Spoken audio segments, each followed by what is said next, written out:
Durant els dies 18 i 19 de febrer, juntament amb els nostres companys de classe, vam posar-nos a la pell dels personatges del Cafè de la Granota al viatjar a Mequinensa, ciutat natal de l'autor del llibre Jesús Moncada, paratge on s'ambienta l'esmentada novel·la. Vam residir en un hostal durant un dia i una nit, just al davant del riu Ebre, protagonista amb varis contes inclosos dins el llibre de Moncada, com ara Futbol de Ribera, Carta a la senyora Mort i Un barril de sabó moll.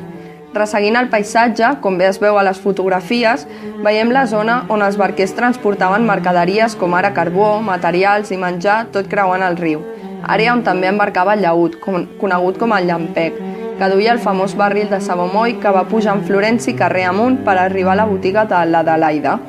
Carrer que també vam poder veure i trepitjar amb els nostres peus, transportant-nos temps enrere, abans que la ciutat de Mequinensa quedés en ruïnes.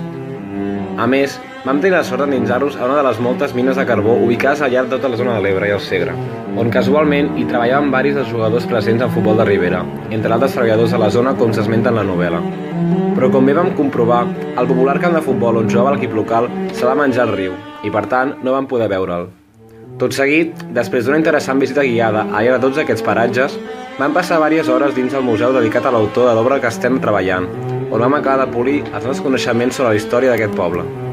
El segon dia vam traslladar-nos cap a les trinxeres des d'on es defensava el bàndol republicà davant els atacs nacionalistes durant el transcurs de la batalla de l'Ebre, en l'última etapa de la Guerra Civil Espanyola, l'any 1938. Aquest espai va fer posar-nos a la pell de tots aquells defensors d'una terra reprimida i ens va obrir els ulls davant els complicats temps i condicions sota els quals estaven destinats a viure.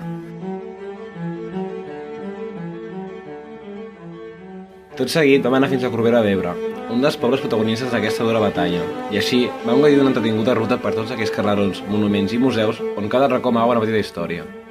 D'aquesta excursió cal destacar la visita a l'església, que va deixar-nos amb la boca oberta gràcies al profund missatge de la petita galeria d'art del seu interior.